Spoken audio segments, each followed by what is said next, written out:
Okay, so this is Insurance 101 to start with, okay? All right, so if you have a house, okay, or you have an apartment rental or a trailer or, whatever, your car and your person, make sure that you have some kind of insurance on it, okay?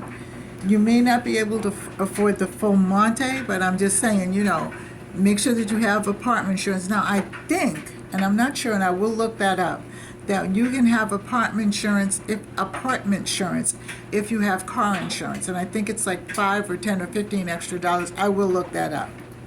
Make sure of that, okay? Check your insurance policy all the time, okay? Now, I'll tell you, all right, I have insurance on my home. I have insurance on my car, my one car. We're getting another one because I sold my other one. Okay, I have also appliance insurance. Okay, and I urge my daughter when she got her apartment to get some apartment insurance. It might not be much, but it'll give you something to start with should you be out. Also, when you're getting house insurance, make sure that they have a policy for things like what I'm in right now for the fire, what they're going to pay, what they're going to pay out for the things that were damaged, and also giving you some kind of living accommodations. Okay? Now, the things I will look up this week will be what the apartment insurance is and how much it costs with the with the policy with a house insurance policy.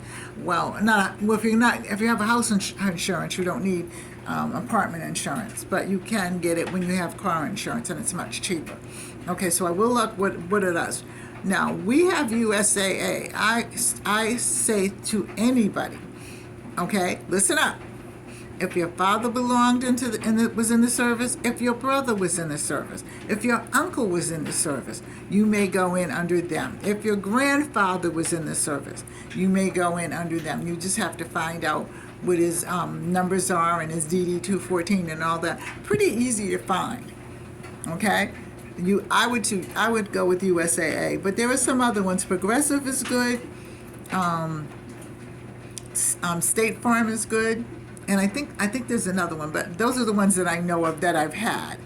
Okay, so that's the insurance is very basic, yet it is very vital for us to have it. So that's part one of that, and then I'm going to, like I said, look up for the apartment insurances and find out how much they are. And then we are going to go with what we need to take with us and have at our side. Okay, what we need packed. Okay, and I'll give you a whole briefing of that. Probably take me about 2 days to actually, But the vital thing is always have your pocketbook ready and your cell phone ready, and have those things that they tell you not to have them, but you should have them in your wallet, and that is your ID. Well, I suppose you have to have that driver's license or some form of ID. I have my military ID, and then I also have my Social Security card. I don't care what anybody says. I'm carrying it with me. Those are the most important things, and then anything else that you have, that you should have. You should have it right by your bed, so when you got to go, you got to go.